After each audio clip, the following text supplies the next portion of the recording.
Oh, I was not expecting to do this video today, but then again, no one expected Netflix to drop the third Cloverfield movie on the same day as the Super Bowl. So here I am. So I've never really talked about the Cloverfield movies. So I decided to make this a three-way movie face-off.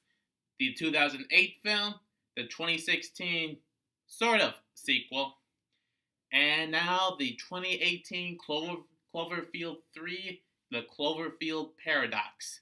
So there's going to be 4 rounds instead of the usual 5 since we have 3 contestants. So let's get to it, shall we? Round 1, story. So the first Cloverfield is a combination of found footage and giant monster, focusing on a small group of people in Manhattan, where a giant monster rises from the ocean, begins attacking the city, and the 3 people are trying to run away and survive. The second one, 10 Cloverfield Lane, is about a woman and a guy who get trapped in a bunker with a unhinged man played by John Goodman, as he says that the world has come under attack and the air above is contaminated and they must live in the bunker. And now this third one is science fiction, horror slash sci-fi. Sort of reminds me of the movie Event Horizon. I'm not sure if that's good or bad, but in the Cloverfield Paradox, the space station called Cloverfield is working with a particle accelerator to try to create infinite energy because there's an energy crisis on Earth. They get it working, but they manage to get themselves traveled to a different dimension, and the laws of physics and everything start trying to destroy the space station. Now, neither one of these films are particularly groundbreaking. I mean, I will give credit to the first Cloverfield movie for being both found footage and a giant monster movie combined as one.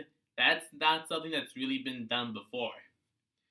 10 Cloverfield Lane is a very good film, but the idea of a minimalistic cast with in a small confined space, while very interesting and can be executed well, isn't exactly brand new, even back in 2016.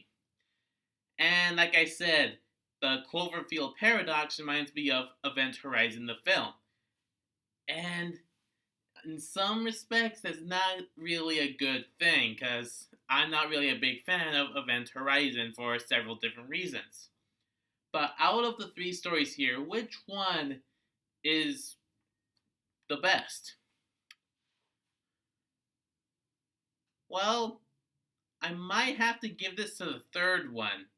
I mean, the idea of multiple dimensions, a multiverse, has been done in books, comics, and TV shows, but really hasn't been explored that much on the big screen, at least not with non-superhero related films.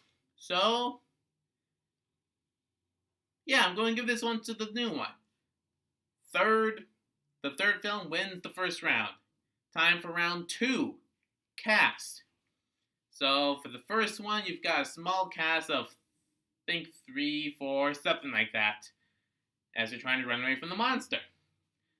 The new one has a small crew. I know they have names, but I just never really connect with them. I just basically call them by the countries that they're representing. There's the American guy, the Russian, the German guy, the Chinese woman. That's not me being racist. The woman is actually a representative from China.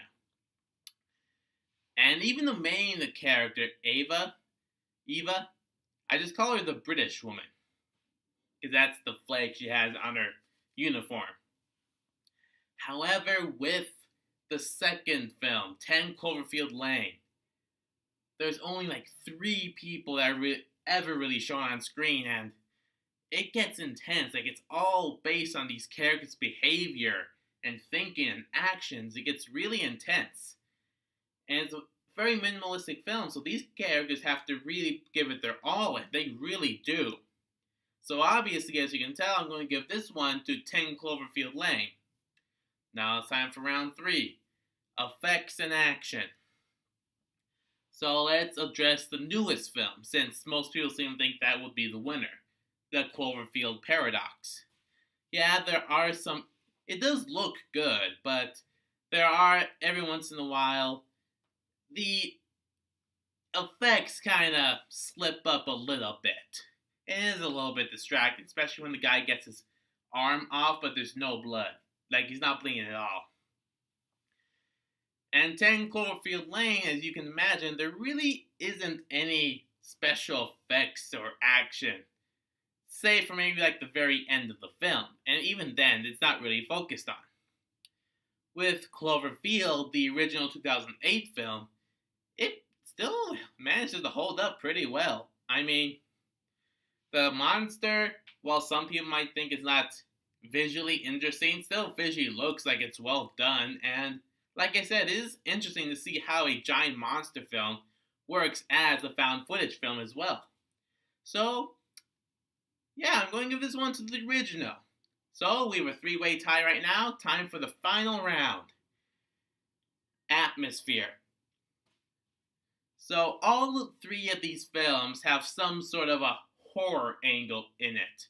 In the first film, it's a giant monster, but it's also like a horror-like film a little bit. With the third film, it's sci-fi thriller, but it also, again, has that horror angle, sort of like Event Horizon. But the second film, 10 Cloverfield Lane, straight up horror. I mean, yeah, technically it's also got a little bit of sci-fi at the very, very end, but trapped in a bunker, the antagonist is played by John Goodman.